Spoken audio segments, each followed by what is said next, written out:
অনেক অনেক বছর আগের কথা। কৈলাসপুর গ্রামে কৃষ্ণ নামের একজন লোক বাস করত।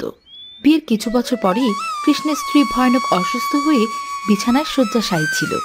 সে একদমই চলাফেরা করতে পারত না। এইদিকে কৃষ্ণের খুব ইচ্ছে ছিল তার একটি সন্তান হবে, কিন্তু অসুস্থ থাকার কারণে কবিরাজ বলেছিল তার স্ত্রী কখনো সন্তান জন্ম দিতে পারবে না। দয়া করে আমার কথাটা মন দিয়ে শুনুন। আমি চাই আপনি আরেকটি বিয়ে করুন। আপনার বংশ প্রতি প্রয়োজন। আমি তো কখনোই সন্তান জন্ম দিতে পারবো না। এভাবে পিতৃহীন হয়ে আপনি আর কতদিন থাকবেন? আমি জানি আপনি আমাকে অনেক ভালোবাসেন। এ কি বলছো তুমি? এক ঘরে স্ত্রী থাকতে আমি কিভাবে আরেকটি বিয়ে করব? না না, এত বড় অধর্ম আমি করতে পারবো না। তুমি আমাকে ক্ষমা করো গিন্নি। তোমার প্রতি অনেক বড় অন্যায় করা হবে। আমি তোমার প্রতি কোনো অন্যায় করতে চাই না। আমি তোমাকে অনেক ভালোবাসি। কিন্তু গ্রামের মানুষ আপনাকে নিয়ে অনেক আজেবাজে কথা বলে। এইগুলো শুনতে আমার একদম ভালো লাগে না। আর তাই বলছি, আপনি আমার ছোট বোনকে বিয়ে করুন। আমরা দুই বোন সতীন হয়ে থাকবো। কি বলছো পদ্মাবতী? তোমার বোন কল্যাণীকে আমি আমার নিজের বোনের মতো দেখি। ওকে আমি কি করে স্ত্রী হিসেবে মনে করব? এই পৃথিবীর কোনো মেয়ে তার স্বামীর ভাগ দিতে রাজি হয় না, কিন্তু আমি তো আপনার ভাগ দিতে রাজি হচ্ছি। আমার বোন আপনাকে খুব সুখে রাখবে। তাছাড়া আপনাদের ঘর থেকে যে সন্তান হবে সে আমাকে মা বলে ডাকবে। এই জন্মে আমি মা ডাক শুনতে পেলাম না, কিন্তু নিজের বোনের সন্তানের মুখ থেকে হলেও আমি মা ডাক শুনতে চাই। এরপর কৃষ্ণ পদ্মাবতীর কথায় বাধ্য হয়ে তার ছোট বোন কল্যাণীকে বিয়ে করল। পদ্মাবতী তার বোনকে নিজের হাতে সাজিয়ে ঘরে তুলল। শোনো কল্যাণী, আমি শুধু তোমার বোনের কথা রাখতেই তোমাকে বিয়ে করছি। দয়া করে আমাকে ভুল বুঝবে না। আমার বংশের জন্য একটি সন্তান দরকার। আপনি কোনো চিন্তা করবেন না। আমি আমার সামর্থ্য মতো আপনার যত্ন নেওয়ার চেষ্টা করব। তাছাড়া আমার দিদি অসুস্থ, আমি তাকেও সেবা যত্ন করব। আপনাদের দুজনকে ভালো রাখার দায়িত্ব আমার। তোমার কথা শুনে আমি অনেক খুশি হলাম। সবসময় মনে রাখবে, তুমি তোমার দিদির হাত ধরিয়ে এ বাড়িতে এসেছো।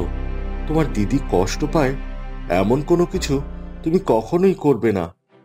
এরপর কৃষ্ণ এবং কল্যাণী খুবই সুখে শান্তিতে বসবাস করতে লাগলো। কিন্তু কল্যাণী একদমই তার বড় বোনকে সহ্য করতে পারত না। সে সবসময় তার অসুস্থ বোনকে অপমান করত। কল্যাণী, ও কল্যাণী, বোন আমার, দয়া করে আমাকে এক গ্লাস পানি দিয়ে যা। গলাটা বড্ড শুকিয়ে গেছে রে। তাছাড়া সকাল থেকে আমি কিচ্ছু খাইনি, আমাকে একটু খাবারও দে। সারাদিন শুধু খাই আর খাই। বলি, তুমি অসুস্থ মানুষ, তোমার এত খাওয়া কিসের? এখন যত কম খাবে ততই তুমি ভালো থাকবে। এখন তোমার খাবার খাওয়ার কোনো দরকার নেই। এক গ্লাস পানি পাঠিয়ে দিচ্ছি, সেটাই বরং খেয়ে নাও। ছি ছি, তুই আমার ছোট বোন, এটা ভাবতেও লজ্জা হয়। তোকে আমি এইবারই বউ করে নিয়ে এলাম, আর তুই কিনা আমার সাথে এমন ব্যবহার করছিস? তুমি তোমার নিজের স্বার্থে আমাকে এই বাড়িতে নিয়ে এসেছো। তোমার নিজের তো সন্তান জন্ম দেওয়ার কোনো ক্ষমতা নেই, আর তাই তুমি আমাকে তোমার স্বামীর সাথেই বিয়ে দিয়েছো। মনে রেখো, একদিন আমি সবকিছুর মালিক হব। কল্যাণীর এমন ব্যবহারে পদ্মাবতী খুবই কষ্ট পেত, কিন্তু সে কিছুই বলতে পারত না, কারণ সে সত্যিই অসুস্থ ছিল। তার কোনো কিছু করার ক্ষমতাও ছিল না। নিজের স্বামীর সুখের জন্য সে সবকিছু মুখ বুজে সহ্য করত, কিন্তু ঈশ্বরের খেলা বড় তাই। বিয়ের 1 বছর পর কল্যাণীর কোনো সন্তান হলো না। এইদিকে পদ্মাবতী গর্ভবতী হয়ে পড়ল। কৈলাস এবং কল্যাণী বসে গল্প করবে, আর ঠিক তখনই সেখানে একজন রাশি আসে। মালিক, একটু এদিকে শুনে যান। আপনার প্রথম স্ত্রী পদ্মাবতী মা হতে চলেছে। সত্যি বলছো তুমি? সত্যি বলছো? বিয়ের এত বছর পর আমি বাবা হতে চলেছি? কোথায় কোথায় কল্যাণী, তোমার বড় বোন মা হতে চলেছে। ঈশ্বর আমাদের দিকে মুখ তুলে চেয়েছেন। এবার আমি বাবা ডাক শুনবো।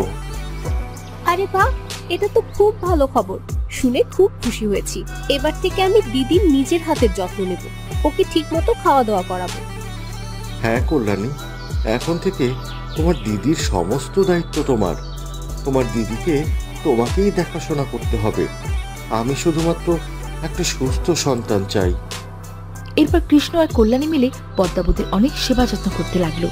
এইভাবে কেটে গেল 8 মাস। 8 মাসের মাথায় পদ্মাবতী হঠাৎ করে প্রসব বেদনা শুরু হলো। কোথায় গেলি রে কল্যাণী? আমি যে আর পারছি না, আমি মনে হয় আর বাঁচবো না। তাড়াতাড়ি আমার সন্তান প্রসবের ব্যবস্থা কর। তীব্র ব্যথায় আমি কাতর হয়ে যাচ্ছি।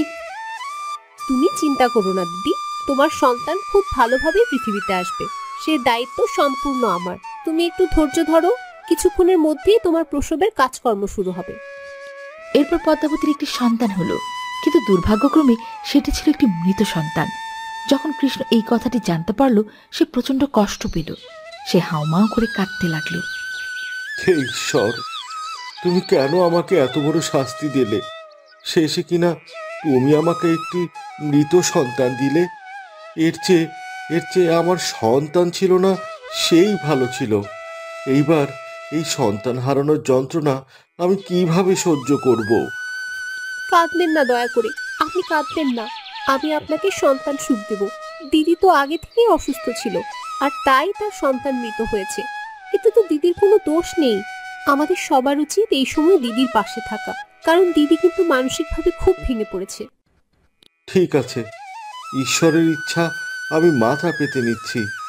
ঈশ্বর তোমাকে আর আমাকে অবশ্যই সন্তান দান করবে। কিন্তু এই ঘটনার পর থেকে কৃষ্ণের ব্যবহার আস্তে আস্তে পরিবর্তন হয়ে গেল। সে আর আগের মতো পদ্মাবতীর সাথে ভালো ব্যবহার করত না। পদ্মাবতীকে যেন সে সহ্যই করতে পারত না। তার আচরণ দেখে মনে হচ্ছিল তার সন্তানের মৃত্যুর জন্য পদ্মাবতী নিজেই দায়ী। তাই সে পদ্মাবতীকে বাইরের বাগানের একটি জঙ্গলে রেখে আসলো। ছোট্ট একটি ঘরে বন্দি অবস্থায় পদ্মাবতীর দিন কাটতে লাগলো। পদ্মাবতী জঙ্গলের মধ্যে হাঁটছে, আর এমন সময় কে যেন তাকে মা বলে ডেকে ওঠে। মা, ও মা! কে আমাকে ডাকছিস? কে আমাকে মা বলে ডাকলো? আমার প্রাণটা তো একদম জুড়িয়ে গেল। আরে, এটা তো একটি লাল রঙের কমলা। এই কমলাটা দেখে কথা বলতে পারে। হ্যাঁ মা, আমি তোমাকে আজ থেকে মা বলেই ডাকবো। তুমি আমার মায়ের মতো করেই ভালোবাসবে। আমার মতো অভাগীকে তুই মা বলে ডেকে কি লাভ পাবি রে মা? আমি তো অপয়া, ভালো করে হাঁটতে পর্যন্ত পারি না। এই দেখিস না, আমার স্বামী আমাকে এই জঙ্গলের মধ্যে একটি ঘরে ফেলে রেখে গেছে, আর আমি কত কষ্ট করে এখানে বেঁচে আছি। তুমি চিন্তা করো না মা, তোমার দুঃখের দিন শেষ হতে চলেছে। খুব তাড়াতাড়ি তোমার জীবনে সুখ আসতে চলেছে। কিন্তু তুই কিভাবে কথা বলতে পারিস? তুই তো একটা কমলা। কমলা তো কখনো কথা বলতে পারে না রে। তুমি আমার পরিচয় খুব তাড়াতাড়ি জানতে পারবে মা। এখন আমাকে জড়িয়ে ধরে একটা চুমু দাও। আমি কখনো মায়ের আদর পাইনি। আজকে তোমাকে দেখে আমার প্রাণটা জুড়িয়ে গেল। কমলার এমন কথা বলা দেখে পদ্মাবতী খুবই অবাক হলো, আর সে তার এক মুহূর্ত দেরি না করে সে গেল কৃষ্ণের সাথে কথা বলতে। কিন্তু কৃষ্ণ তো এখন পদ্মাবতীকে ভালোবাসতো না, আর তাই পদ্মাবতীর কথা শুনে সে খুবই অবাক হলো। বলি, তোমার মাথাটা কি একেবারে গেছে নাকি? কমলা কথা বলতে পারে নাকি? তুমি তো মনে হয় পাগল হয়ে গেছো। দয়া করে আমাকে ভুল বুঝবেন না। বাড়িতে একজন সাধুখানার ব্যবস্থা করুন, সেই বলে দিবে আসল ঘটনা কি।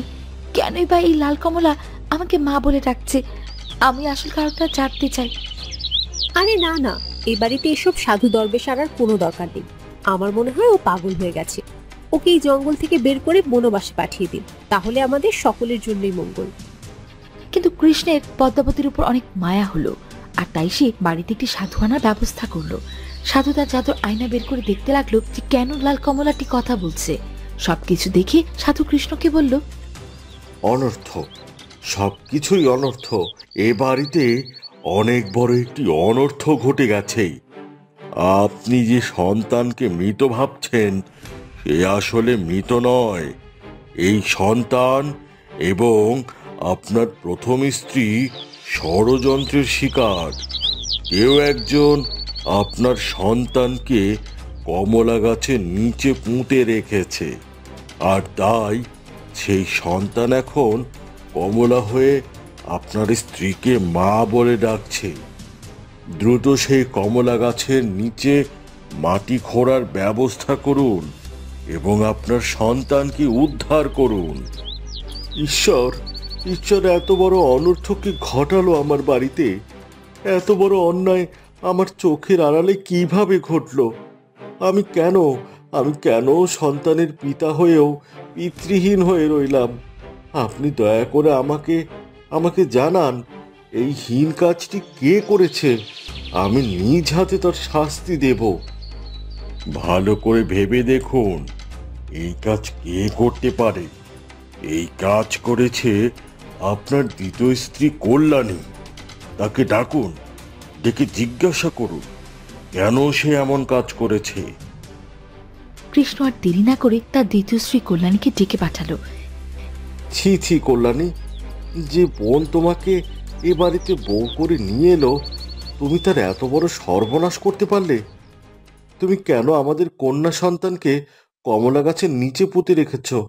আমি তোমাকে বনবাসে পাঠিয়ে দেব, আমি তোমাকে মৃত্যুদণ্ড দেব। দয়া করে আমাকে ক্ষমা করে দিন।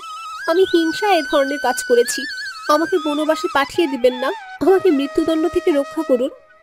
ওর বিচার পরেও করা যাবে, কিন্তু তোমার মেয়ের এখন যথেষ্ট বয়স হয়েছে।